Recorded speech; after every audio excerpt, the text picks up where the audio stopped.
So when I first thought about telling a story tonight, I thought I might do something sentimental or emotional because I'm a writer and sentimental is my natural state. But instead, I think I will tell a story about how I got a scar on my left pinky finger. So I used to be a bartender at a local restaurant, and it's a craft cocktail bar. And so I got sort of demoted, sort of requested to go back to server because I'm a really, can I swear? Yeah. Really shitty bartender.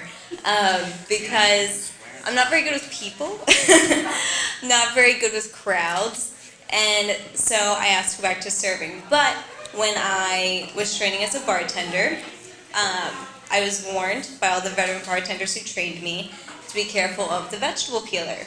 Because as a craft cocktail bartender, you peel a lot of fruit. Because everything has to be garnished, everything has to be pretty.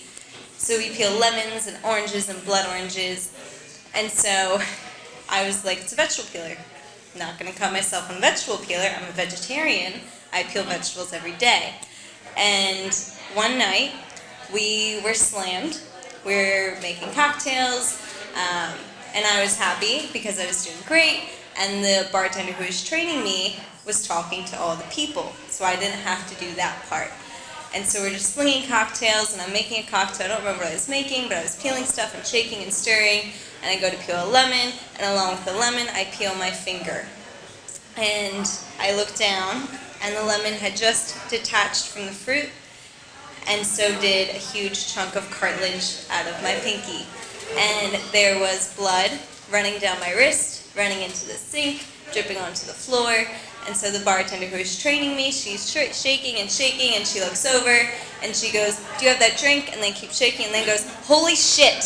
And then my boss happens to be there too, and I run upstairs, bandage my finger, gauze it up, run back downstairs, and by the time I get back downstairs, it's bled through. And so about 5 minutes later, I run back up, run back down, and it bleeds through the bandages 4 times that night. And so I go home that night. It's like 1 o'clock in the morning by the time I get home, and I go into my bathroom, take the bandages off, and start easing my pinky under the water. And I don't really do well with like blood or anything really. And so I'm holding my finger into the water. I know it has to be warm water because my parents work in healthcare, and if I learned anything, it's that. And the blood runs off, and I just keep staring at it, waiting to see bone, because I was like, if I'm gonna like injure myself this way, I want to see my bone. But I just hold it there, and all the blood is poured off, and I see like the last layer of like white flesh, but it's not bone. But I did pass out. And so I came to, and fast forward about 10 months later, and I'm sitting in a teacher's lounge in Spain actually, and rubbing the scar over my finger that had formed. And it had become a habit of mine to just rub over this scar. I don't really know why. I think it was just the fact that it was like a new sensation on my body. And so I had agreed to go to Spain a few months earlier because I had accepted a job as an English tutor in a school, which was really new for me because, you know, new places. I already said I'm not very good with new people, and so I went there thinking like I speak Spanish. Well, I'm not fluent, but I speak a decent amount of Spanish. I'll be good in Spain.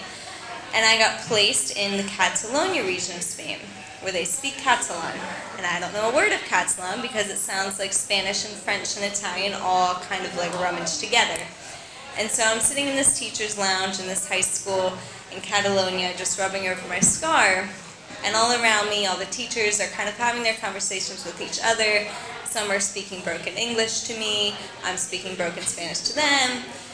And I think to myself, this is like how I'm going to be vulnerable.